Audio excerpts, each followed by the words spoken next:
Mayor பதவி கிடைக்காத விரக்தியில் கவுன்சிலர் மீனா லோகு கண்ணீர் விட்டு அழுதுள்ளதாக அண்மை தகவல் வெளியாகி இருக்கிறது. அதனை பார்க்கிறோம். கோவை மேயர் பதவிக்காக கடுமையாக முயன்றும் மீனா லோவுக்கு வாய்ப்பு கிடைக்காததால் அவர் விரக்தியடைந்துள்ளதாக அண்மை தகவல் வெளியாகி இருக்கிறது. விவரங்களை செய்தியாளர் மணிகண்டன் வழங்க கேட்கலாம். மணிகண்டன், இது குறித்த விவரங்களை பதிவு பண்ணுங்க. வணக்கம் ராஜலட்சுமி. தமிழ்நாட்டில் முக்கிய மாநகராட்சியாக இருக்கக்கூடிய கோயம்புத்தூரின் மேயர் தேர்தலானது நாளை நடைபெற இருக்கிறது. இதற்காக முன்னோட்டமான ஆலோசனை கூட்டமானது திமுக கட்சி சார்பில் கோவையில் உள்ள தனியார் மண்டபத்தில் இன்று நடைபெற்றது. இந்த கூட்டத்தில் 29வது வார்டு கவுன்சிலரான ரங்கநாயகி திமுகவின் மேயர் வேட்பாளராக அறிவிக்கப்பட்டிருக்கிறார்.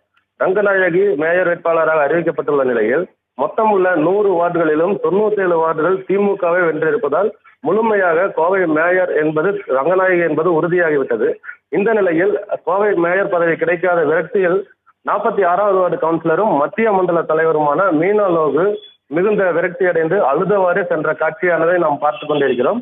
அதாவது கோவை மாநகராட்சியில் மேயர் பதவிக்கு கிட்டத்தட்ட 6 பெண்கள் பெரிய அளவில் முயன்று பெரும் போட்டி நிலவியது.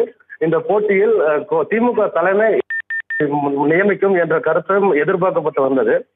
முக்கியமாக கவுன்சிலர் ரங்கநாயகி கோவை மாநகர் மாவட்ட திமுக இளைஞரணி அமைப்பாளர் தனபாலின் மனைவி அம்பிகா தனபால், லட்சுமி இளஞ்செல்வி மற்றும் மீனா லோகு ஆகியோரது பெயர்கள் அடிபட்ட நிலையில் தற்போது ரங்கநாயகி கோவை மேயர் பொறுப்பை வென்றிருக்கிறார். தலைமை அறிவித்த நிலையில் அவர் மேயர் ஆவது உறுதியாகி இருக்கிறது. இந்த நிலையில் மீனா லோகு தனக்கு மேயர் பதவி கிடைக்கவில்லை என்ற காரணத்தால் தனது காரில் ஏறி அழுது கொண்டு சென்ற பரிதாப காட்சியானது நம்ம இந்த வீடியோவில் பார்த்து கொண்டிருக்கிறோம். இது அந்த மற்ற கவுன்சிலர்கள் மத்தியில் ஒரு பரபரப்பான பேச்சினை ஏற்படுத்தி இருக்கிறது. ராஜலட்சுமி, விவரங்களுக்கு நன்றி மணிகண்டன்.